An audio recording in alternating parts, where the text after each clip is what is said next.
puramente comunicativos, cómo podemos enriquecerla para que se hagan escenarios de formación de más calidad.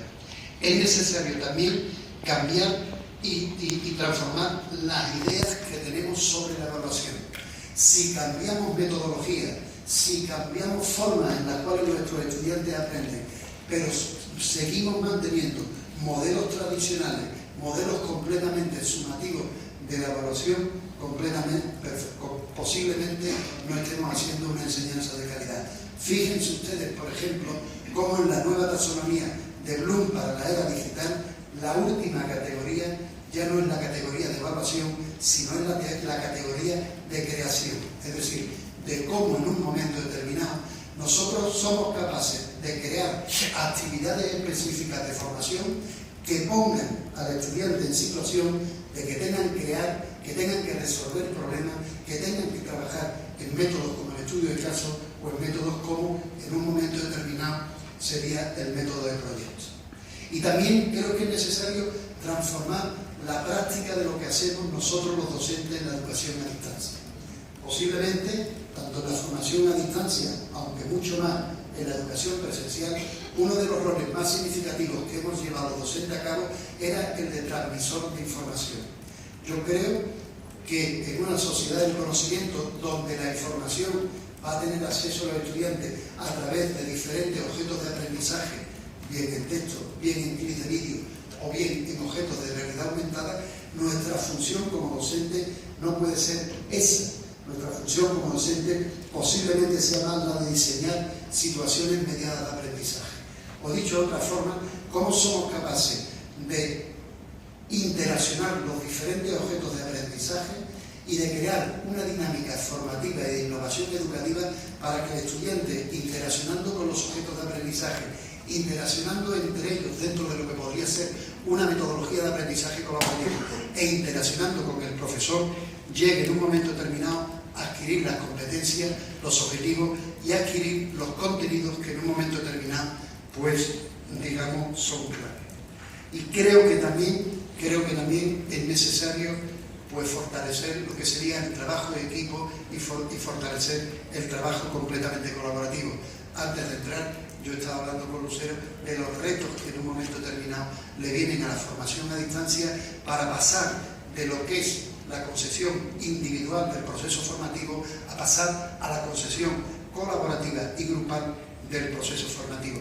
Y cuando hablo de acción formativa no me refiero a que cada persona haga algo y después la asumemos. No, me refiero a que todas las personas, los alumnos, se impliquen en ese proceso de instrucción.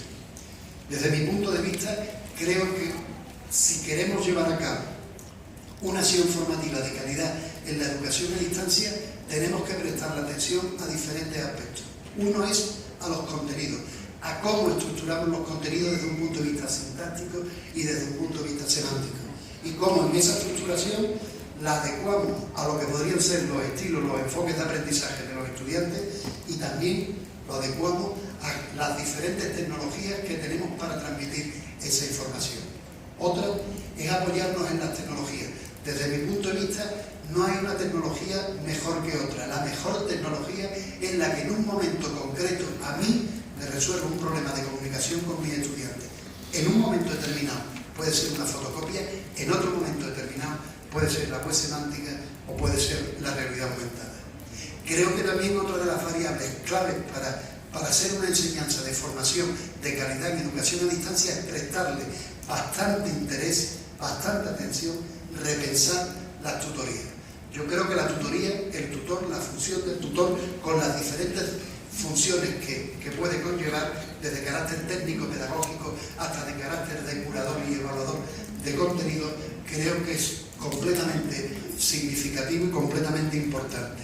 Y creo que también debemos plantearnos los cambios y las transformaciones en los modelos organizativos. Yo, antes de ayer, estaba hablando con un grupo de profesores que me invitaron a charlar con ellos, estaba hablando sobre la formación learning y les decía que uno de los grandes problemas o de las grandes paranoias que tenemos los docentes actualmente es que tenemos alumnos del siglo XXI. Nosotros, profesores, somos del siglo XX y nuestras estructuras organizativas de las universidades son del siglo XIX. Yo creo que que no es suficiente con introducir tecnología, con introducir metodología, sino hay que también cambiar lo que podrían ser los procesos organizativos en los cuales esta acción formativa se apoya. Y evidentemente también, y es lógico, realizar una educación de calidad desde un punto de vista de la educación a distancia requiere que replanteemos las diferentes metodologías y las diferentes estrategias que en un momento determinado estamos aplicando. De ahí, las tecnologías pueden sernos de gran apoyo porque nos pueden permitir desde llevar, como he dicho ya anteriormente, una enseñanza de carácter meramente individual a una enseñanza de carácter completamente colaborativo, de una enseñanza de trabajo individual de los alumnos con objetos de aprendizaje a una enseñanza donde, apoyándose en diferentes herramientas de la web 2.0, el alumno tenga que crear materiales y tenga que ponerlo a disposición del resto de compañeros.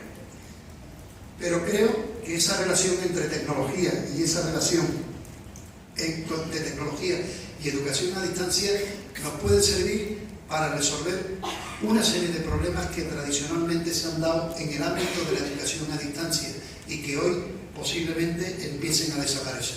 Uno es que las tecnologías nos pueden permitir y nos pueden facilitar aumentar la interacción entre profesor-alumno y alumno-alumno. O dicho de otra forma, las tecnologías nos pueden ser de gran ayuda para resolver los problemas de aislamiento sociocognitivo donde muchas veces se ven inmersos los estudiantes. Y otro de los problemas que nos pueden perfectamente resolver las tecnologías es la capacidad de flexibilidad que nos ofrece. La capacidad de flexibilidad para crear nuevas escenografías formativas, la capacidad de flexibilidad para que el estudiante acceda a los entornos de formación cuando en un momento determinado lo requiera, y la capacidad de flexibilidad para poder hacer que determinados colectivos que por razones económicas, que por razón de su situación específica, que por razón de su lengua o que por razón de sus características de etnia, pues se ven totalmente excluidos de ese sistema educativo, del sistema de educación. Pero creo que también, si en un momento determinado queremos que las tecnologías puedan ser válidas para la formación en lo que sería el ámbito de la educación a distancia, tenemos que cambiar también nosotros mismos el poder y la significación que le hemos dado a las tecnologías. Hasta ahora la hemos utilizado bastante como TIC, como tecnologías de la información y la comunicación, y por tanto como tecnologías que nos servían para transmitir y aportar diferentes objetos de aprendizaje en diferentes sistemas simbólicos a nuestros estudiantes. Pero yo creo que es necesario dar una serie de pasos más significativos si queremos de verdad que estas tecnologías nos puedan ser de ayuda para la educación a distancia y para la educación inclusiva. Y una es empezar a concebirla como tal, es decir, como tecnología del aprendizaje y el conocimiento, como tecnología donde el alumno y la alumna, interaccionando con ella, pueda llegar a adquirir, pueda llegar a manejar y pueda llegar a resolver determinados tipos de problemas. Pero también creo que debemos intentar comprenderlas como tecnologías de empoderamiento y participación. Y aquí, posiblemente, en este último nivel de las TEC, es donde la relación que se puede dar entre educación a distancia y educación inclusiva adquiere más significativo, porque pueden servir las tecnologías como elemento para potenciar el empoderamiento de determinados colectivos que no tienen acceso a la educación y la participación de determinados colectivos en esos procesos participativos.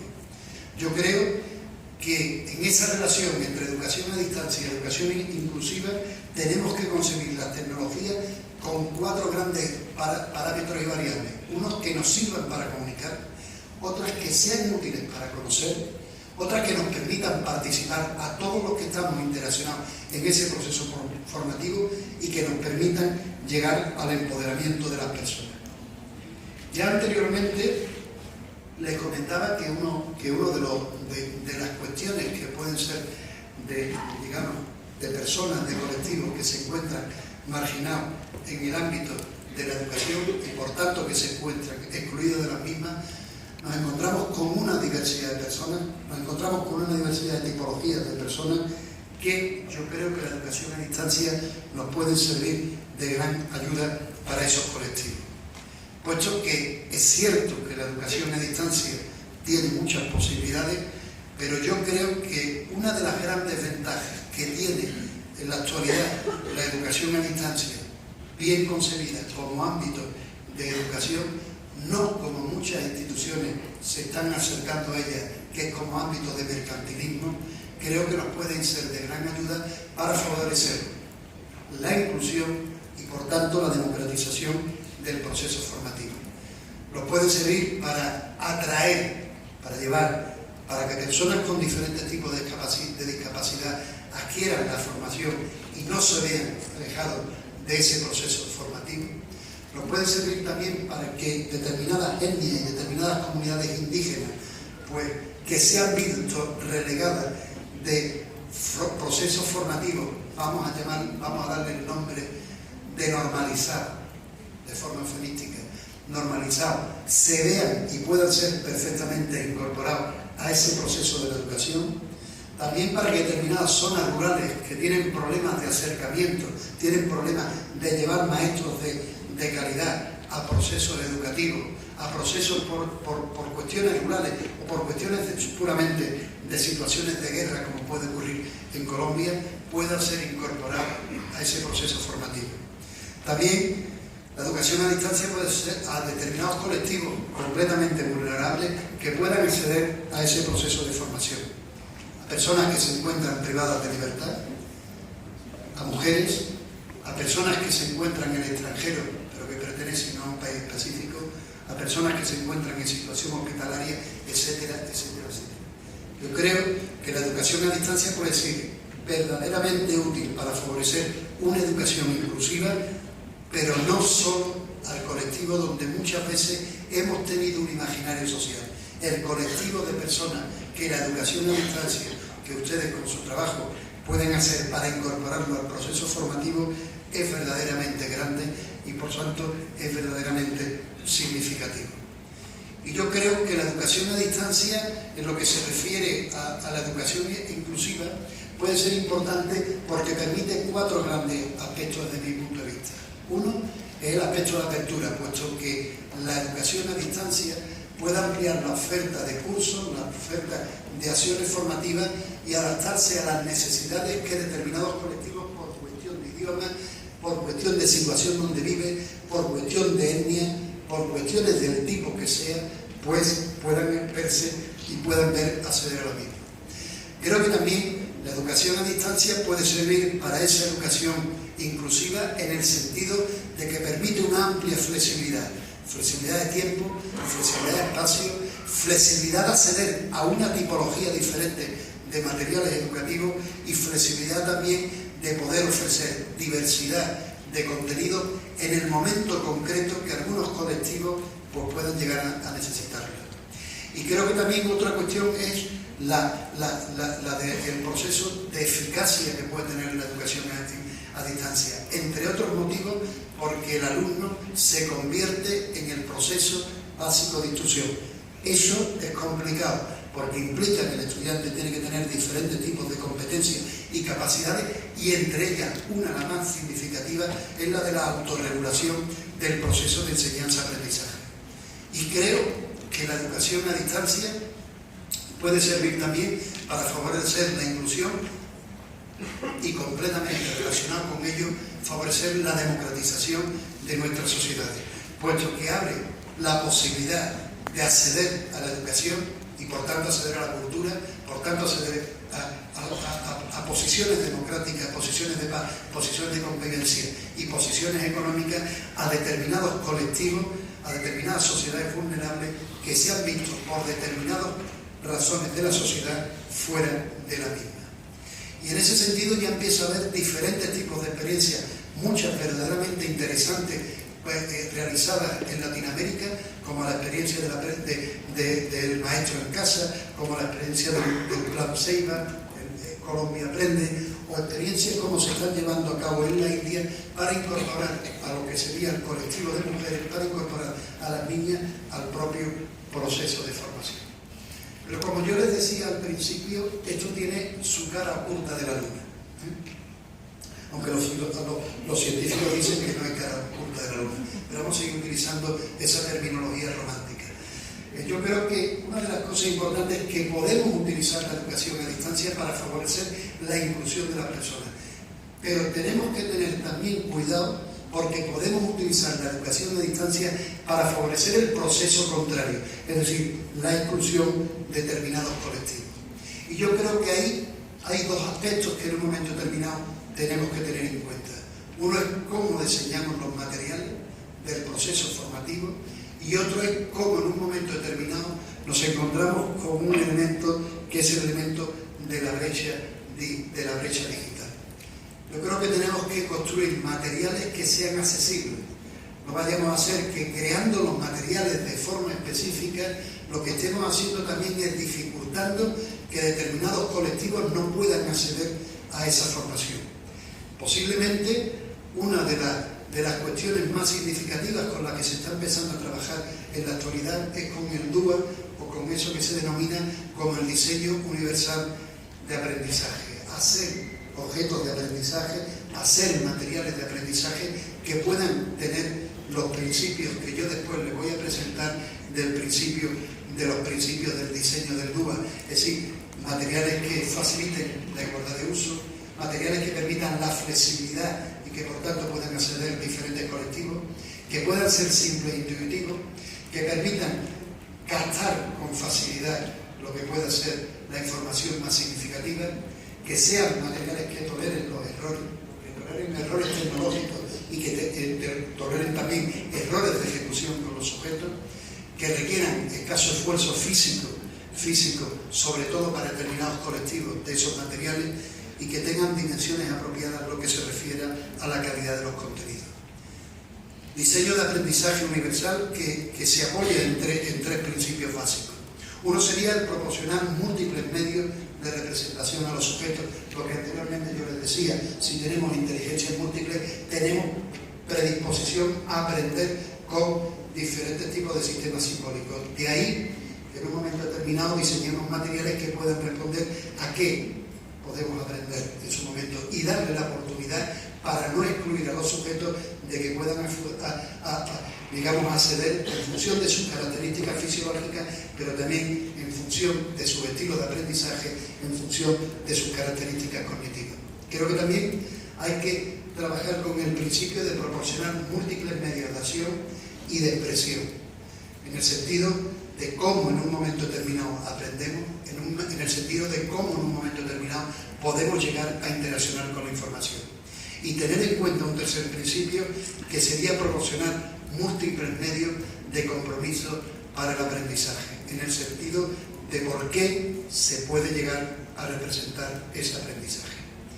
Y yo anteriormente les decía que, bueno, que sí, vamos por la parte telemática, pero que en un momento determinado no tenemos que caer en el error, desde mi punto de vista, de que todo es telemático. ¿Por qué? Porque hay una brecha digital.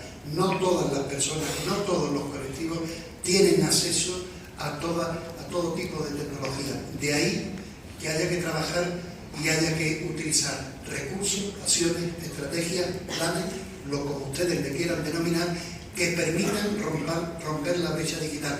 Entre otros motivos, porque en la sociedad del conocimiento la brecha digital se ha convertido en un elemento clave y significativo de acción de lo que podría ser la desigualdad, lo que podría ser la exclusión de diferentes tipos de colectivos y de personas.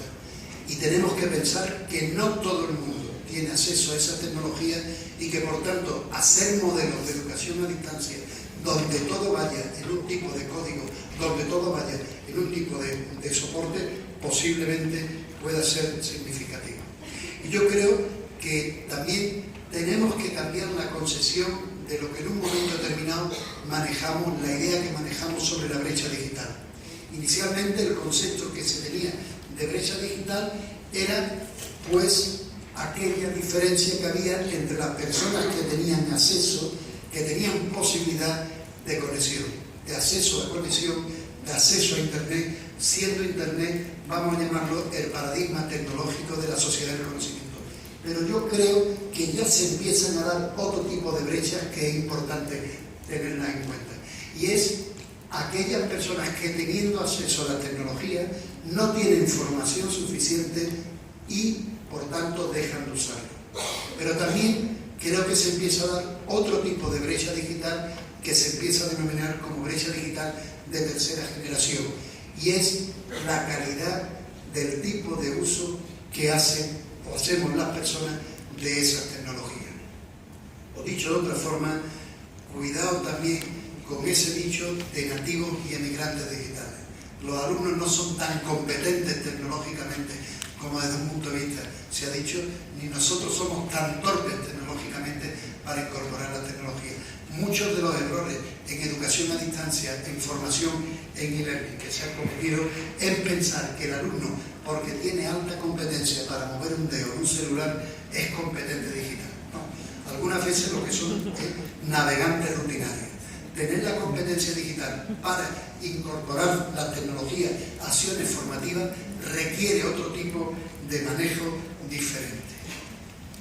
Y ya para no cansarle a ustedes y para ir finalizando y para tener el compromiso de poder responder algunas preguntas, creo que hay que hacer y pensar algunos obstáculos que yo creo que pueden dificultar esa relación entre educación inclusiva y educación a distancia. Y una es que creo, a quien corresponda, como estoy fuera de mi país, me resulta fácil decirlo, es que hay que invertir más en los docentes para que tengan una forma de percibir lo que es la diversidad. La diversidad, la percepción de la diversidad no es una cosa que nos viene de arriba. Se forma, se adquiere como actitud, como valor, como motivación, como decía ayer mi compañero que dio la primera conferencia.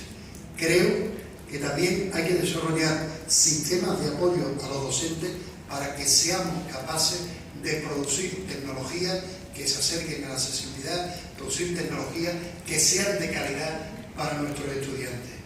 Creo que también, por quien corresponda, se debe en un momento determinado establecer medidas para la democratización de las tecnologías. No vayamos a hacer que todo sea tecnológico y todo lo que podamos y todo lo que con buena fe que hagamos para utilizar esas posibilidades de las tecnologías en poder llegar a resolver o a incorporar, a atraer a personas que se ven marginadas del sistema educativo, convirtamos el proceso contrario y lleguemos a excluirlo más del sistema. Y por último, creo que hay que potenciar la investigación en este terreno. Investigación que dé pistas de cómo incorporar las nuevas tecnologías de esa web 2.0, investigación que nos da pistas sobre la digitalización, investigación que nos da pistas sobre qué nuevos modelos organizativos tenemos que llevar a cabo, etcétera, etcétera, etcétera. Y ya una serie de ideas como síntesis y finalizo. Una, desde mi punto de vista, hablar de educación a distancia no es hablar de una educación de segundo nivel, es hablar de una educación de primer nivel. Lo importante no es que la educación sea presencial, sea a distancia, sea analógica o sea digital. Lo importante es que la educación sea de calidad y que las personas que reciben esa educación adquieran los contenidos, las competencias, las capacidades y los objetivos que están previstos para ella.